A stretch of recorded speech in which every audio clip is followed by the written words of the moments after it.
This is the first game from Fischer's 60 Memorable Games book. Fischer is playing Sharon. Fischer opens with 1 e4.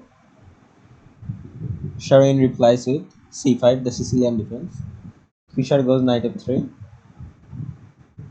e6, the calm Sicilian. Fischer goes d3, knight c6. Fischer opts for the King's Indian attack structure with the move g3. His opponent replies with knight f6, bishop g2, bishop e7, castles and castles. Fischer finishes his setup with knight bd2. His opponent goes for rook b8, trying to sidestep the long diagonal.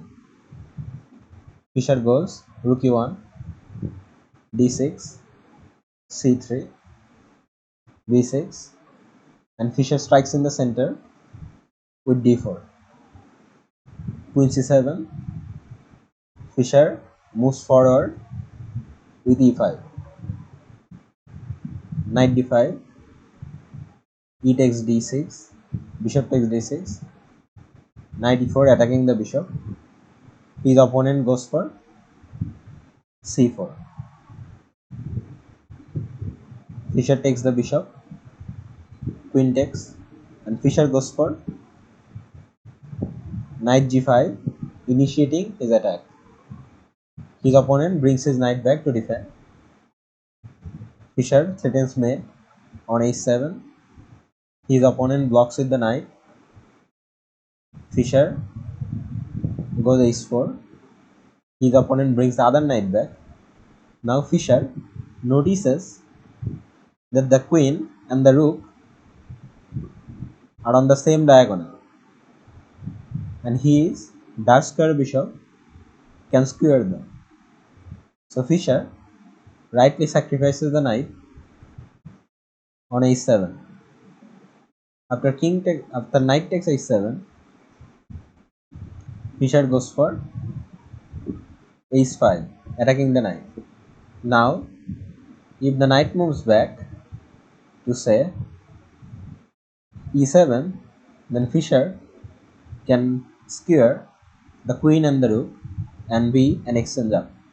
So instead, his opponent tried to trick Fischer by playing knight h4, but Fischer still went for bishop f4, a great move. His opponent brings his queen back and Fischer takes the knight because he wants to continue his attack. And the rook can be saved anywhere. His opponent decided to give up the rook for the light square bishop instead. Fischer continued his attack with h6. His opponent took the pawn on h4. Fischer takes the pawn. King takes g7. And Fischer brings the rook into the attack with a template. Because if his opponent plays a random move, Fischer can go for a discovered check and win the queen.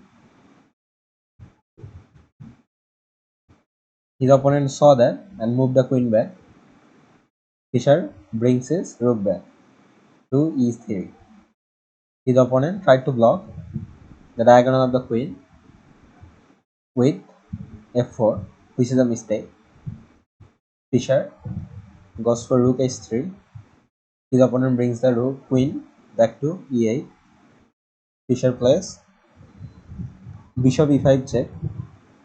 Knight blocks on f6. Fischer threatens queen h6 check. His opponent starts running away with the king. Fischer goes queen g5. His opponent trying to make a getaway square for the king on e8. Fischer rightfully takes the knight so that he can check with the rook, and then Fischer plays queen takes f6 because if the rook takes the queen, Fischer can take this rook, and then bishop takes rook, and after bishop takes rook, bishop takes bishop, Fischer will be upper bishop. So his opponent tries to play on with rook takes rook, but Fischer finishes the game off with bishop c6 check, because if his opponent decides to block, which is the only move, the other move is of course rook blocking. Either case, Fischer can just take the pawn on e6, and then after king d8, Fischer can simply take the rook and be material up and eventually win the game. The other option is to go for bishop d6. Fischer can still play this move.